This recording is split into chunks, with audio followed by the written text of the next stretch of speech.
Hi guys, welcome back to another video. This one I'm super enthusiastic to bring to you today. So recently I was fortunate enough to meet the one and only Emily Swallow, and she was just an absolute pleasure. Super patient and made you feel very comfortable, as well as being willing to answer whatever questions you had and have a conversation along the way. In saying this, let's get into the video. So the inspiration for this video was actually a bit of a coincidence. As I said before, I recently met Emily Swallow this past weekend at Oz Comic Con here in Australia, and I got a photo signed by her. They had a selection of photographs available, however the one I decided on was the armorer holding the Darksaber. I rewatched this scene, which takes place in episode 5 of the Book of Boba Fett, where Din Djarin visits her on Glavis, and we discover that along with Paz Vizsla, they survived the Navarro massacre. In this scene, the armorer is having dialogue with Din about the history of the Darksaber and Mandalore as a whole, and she says a line that has a whole new meaning after finishing season 3 of The Mandalorian. The songs of eons past foretold of the mythosaur rising up to herald a new age of Mandalore. Sadly, it only exists in legends. Now, at the time of the episode releasing, I didn't exactly store this line in my memory, and so it was only by chance of wanting to see the armorer wielding the Darksaber again that I rediscovered it. Now, to break down this line, the first part mentions the songs of eons past.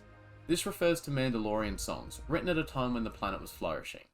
They told tales of Mandalore the Great battling an order of sorcerers known as Jedi, as well as what the armorer informed Din with the foretelling of the mythosaur rising up to herald in a new age of Mandalore.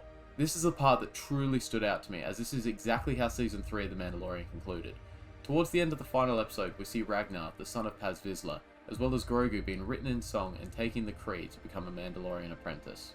After Grogu is accepted, he stares in the living waters, where we are taken into its depths as we see the mythosaur have an awakening moment. This scene then transitions to the armorer handing Bo-Katan a torch to light the forge once again to signal a new age for Mandalore. Now, the mythosaur's awakening moment can be put down to one of two things, I believe. The first being what this video is about, and the creature has felt the dawn of a new age for Mandalore. The other being that the reason we see Grogu looking into the waters is because he reached out with the Force and connected, which could be a huge foreshadowing of him taming it in a future season. We know he possesses the ability to connect with beasts and creatures, as we saw him use the Force to tame a Rancor and put it to sleep in the Book of Boba Fett. Thank you so much for watching, guys. This video was created through the inspiration of being able to meet Emily Swallow, who also happened to be the first Star Wars personality I've met.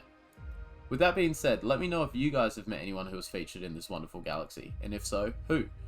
I hope we continue to get more prominent Star Wars actors in Australia like Emily, and my dream one day is to have a Star Wars convention here in our country.